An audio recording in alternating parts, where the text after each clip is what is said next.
Okay, so this is the start of chapter 14. A lot of y'all have different people in chapter 14, but we're looking at a reform movement. And it really stems from this slide. What we see, the Puritans have come over and they believed who was holding their salvation, themselves or God? God. And what were they waiting for? They're calling that elect experience. Mine was a tortilla. I saw God in it, right? I knew I was saved. I went up to my congregation. They're like, yes, Miss Verdine, you're going to heaven. That's all fake. But that's the sign that the Puritans were waiting for. Eventually, we see the religion wanes, right? And we go to more intellectual times. And then we come back to the First Great Awakening. And we looked at this last time, and I read Jonathan Edwards' God is holding you over the pits of hell, like one would hold a spider. How do you hold a spider?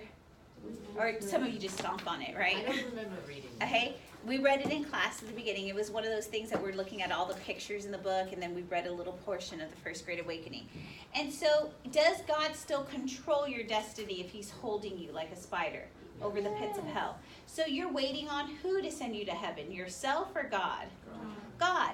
But this is going to change because we're going to get to some movements like deism, transcendentalism, and the Unitary Church that are going to start to believe that God is not this God that absconds you, that abhors you, okay? But this is a loving God. And so we have to go through a couple of things about how does our God change in his view to heaven. And a lot of it stems from, and I know you haven't gotten here in English.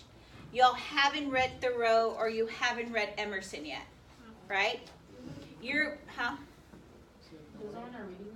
I don't know. You're supposed to read The American Scholar. It's like one of the things that you'll eventually read because it's this whole new thing in English, which will be transcendentalism. You're on Bless Me Ultima right now, right? You're in the 40s and 50s.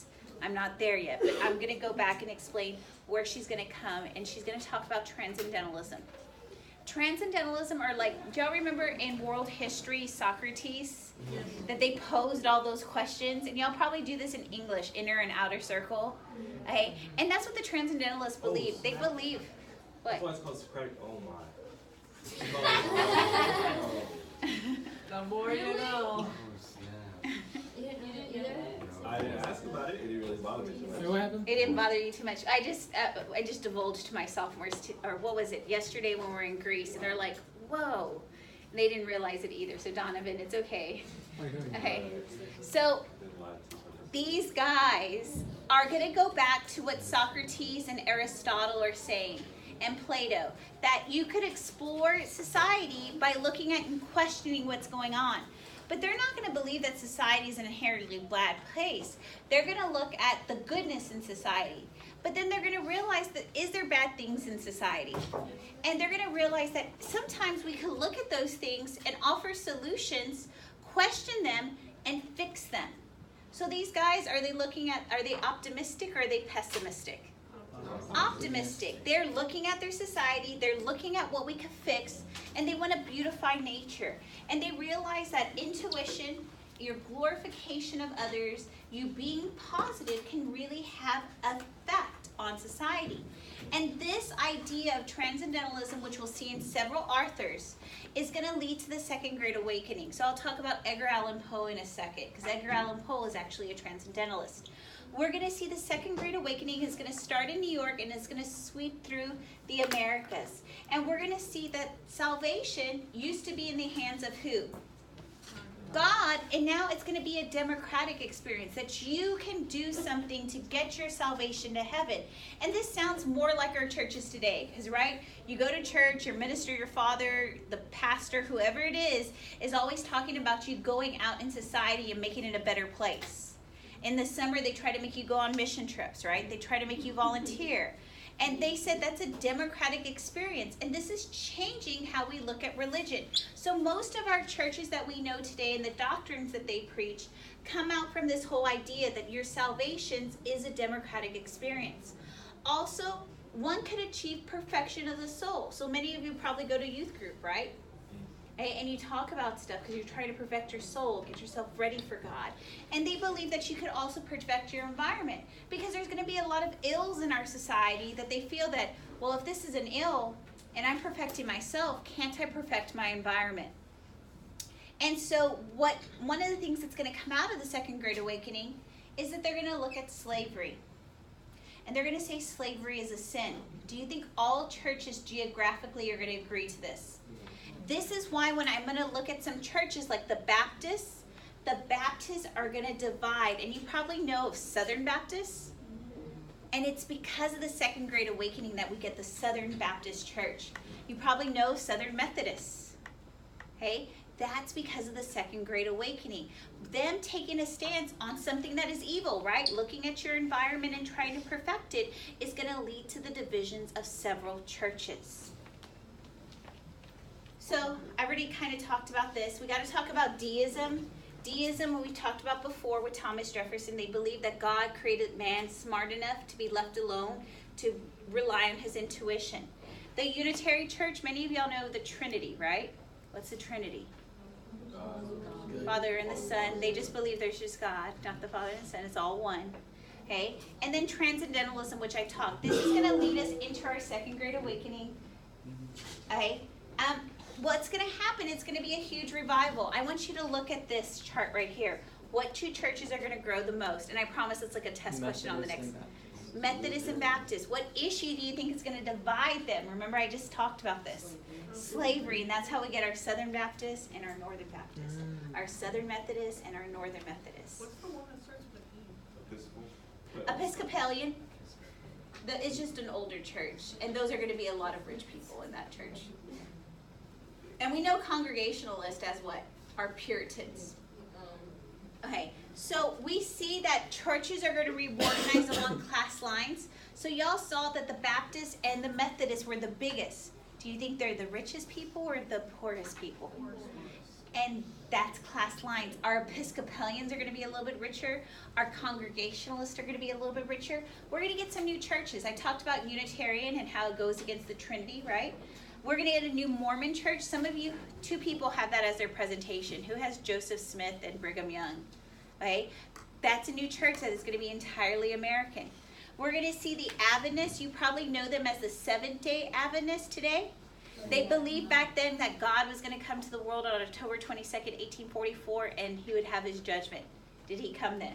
Nope. No, so that's when they changed their name to the Seventh-day Adventists. Okay, we're going to see the Methodist and Baptist grew. We saw that. And we're going to get new preachers. You probably have heard this last name, Beecher, before. No. He has some very famous children. Catherine Ward Beecher, Harriet Beecher Stowe, Henry Ward Beecher. Yes. Okay, you've probably heard those names. He is going to have a college, and he's going to educate a lot of ministers. And every single one of his kids will become a reformer. They're going to tackle on issues to perfect society. All of these things in the Second Great Awakening is going to affect every single person y'all have on that list. So what we're going to talk about is, why did reform happen beyond religion? Well, first off, we have the rise of the middle class. The middle class has a lot of money. And when you're tackling work on improving your environment, do you need money? Also, they have money, so that means they have time to focus. Because of manufacturing, these ladies, they no longer have to produce all the clothes. They could buy it and they could focus on other things. And one of the things they're going to be focused on is what their children are going out into society. We're going to see the optimism, which we saw from the Transcendentalist movement, that you can fix things, you can get to heaven, and you could perfect your nature.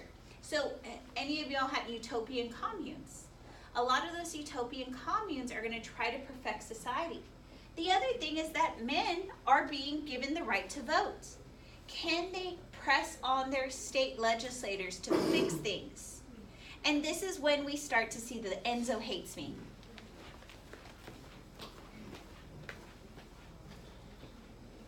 Lasted for a little bit. There it is. Okay, they're going to put pressure on their government to look at things such as education. Do you think everybody's getting an education? They're going to say we need to have tax-supported education. They're going to say, okay, there's a lot of people who are criminals. We need to at least create prison reform for those people that they could get back into society and be productive. There's going to be a lot of people who are mentally ill. Do you think we have good asylums at this time that deal with mental health care? No, but this is, who has Dorothea Dix on their reformers? You don't remember? Okay, she's gonna be looking at this stuff and saying they're gonna be putting pressure on the government to fix this. Anybody have Horace Mann or any of those educators? We're gonna see that they're gonna be putting pressure on their government. The other thing is what we talked about last time. Many people are gonna be critical of the Panic of 1837 because was everybody affected? Were the rich affected? Because the loans were called in. Were the poor affected? They lost their jobs. And many people said that we could look at these cycles of the business cycle and look at what caused it. So what really caused this Panic of 1837? Jackson did what? What did he put in the pet banks first? The gold and silver, right? Government gold and silver. And what did those pet banks do to it? They wasted it. They made loans and they said, okay, we know what caused that disaster. Let's fix it. Let's make society perfect. We're also going to see that, okay, you probably know of Edgar Allan Poe. Have you all read The Scarlet Letter yet? Yes, no, some people, yes. Okay, a lot of these people are looking at very dark times in their writings, but they're saying even in darkness there is light. They're looking at the optimistic, and I know, there goes the Enzo again. I should just stand over here and do the lecture, but I know I can't. Okay, you just have to put the HDMI, teacher HDMI. Okay, they're just going to be looking at like man can overcome the dark times. Man can perfect oneself. Man can look at society and make it better. Okay. The other thing is we're going to look at urbanization. Is anybody looking at how our immigrants are living? And they're saying, okay, well, if we don't perfect their life, crime will run rapid, disease will run rapid, poverty will keep these people on the bottom, and eventually we will have a revolt. And so, who do you think's looking at all this stuff, men or women? Women. Women start to look at this stuff, and they become the moral leaders of the home, because remember, they said they didn't give women the right to vote because they had something better for them, remember? The Republican motherhood. This is going to change into the cult of domesticity. That women should be looking after their kids. But the only way to look after their kids outside of the home is to have a voice in what's going on in the environment. So the women will be the minions of the reform movement. We're going to see they're going to look at lack of education. Who's not getting education? The poor. The poor. And if the poor don't get education, will they know about democracy? No, and they could possibly run the polls and put people in office that will adhere to democracy. Alcoholism. Remember when I did Amelia Bloomer? She had that temperance movement, and they were seeing that men, it was leading to domestic violence, they were losing all of their income, and it was leading to poverty. We're going to look at criminal activity, insane asylums, the evils of slavery. They're going to try to perfect all of this, but amidst perfecting all of this, they realize